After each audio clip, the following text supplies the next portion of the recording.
تذكر يوما كنت تعانق دمعة الفكر تناجي الله في صبر وترجو رحمة تسري.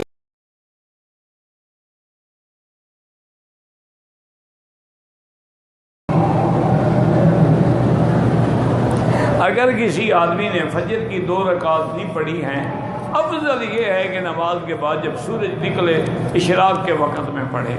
لیکن اگر کوئی بندہ مجبور ہے جانا ہے نماز کے فوراً بعد بھی پڑھ لے تو ہو جائے.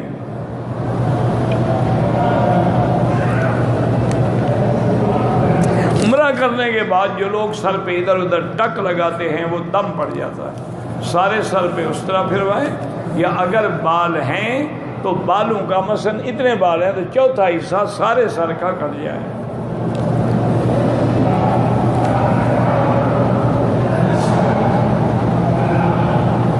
کہتے جی ہاتھ نیچے کھول کے پڑے تو یہ ثابت نہیں ہے حدیث سے. جو چیز حدیث میں ہے آمنا باللہ، جو نہیں ہے تو نہیں. کبھی حضور نے ہاتھ کھولے کر کے نماز نہیں پڑھی.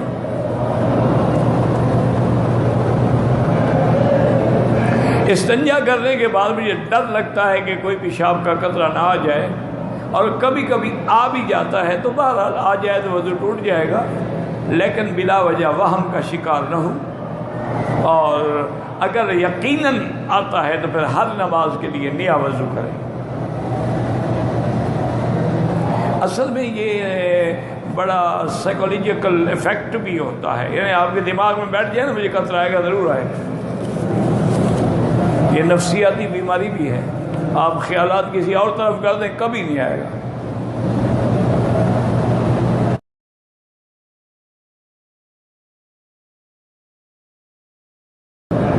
کہتے جی کہ میرا بھائی ہے وہ جہاں میری شادی کروانا چاہتے ہیں تو میں وہاں کر جانی چاہتا. شکر کرو کہ کوئی بھائی شادی تو کروا رہا ہے تمہاری. ایسا کوئی بے وقوف دیکھا ہوگا. میں وہاں نہیں کرنا چاہتا. نہ کرو جی بھائی صاحب ہی آپ کو کہیں دفع ہو جاؤ، نکل جاؤ، جہاں کرنی ہے وہاں جا کے کرو، پتہ لگ جائے گا 10 دن میں تمہیں. اللہ کے بندے استخارہ کرو، اگر خیر ہے رستہ اللہ آسان کر دیں گے، اور اگر تیرے لیے اس لڑکی سے نکاح برا ہے اللہ ٹال دیں گے. جھگڑے کرنے کی کیا ضرورت ہے؟ 1 دن استخارہ کرو، 2 دن، 3 دن، حتیٰ کہ 7 راتوں تک. اگر وہ عورت تیرے حق میں خیر ہے خود بخود حالات پیدا ہو جائیں گے، تو بھی راضی ہو جائے گا، سب ٹھیک ہو جائے گا. اور اگر وہ تیرے لیے شر ہے اللہ دور کر دیں گے.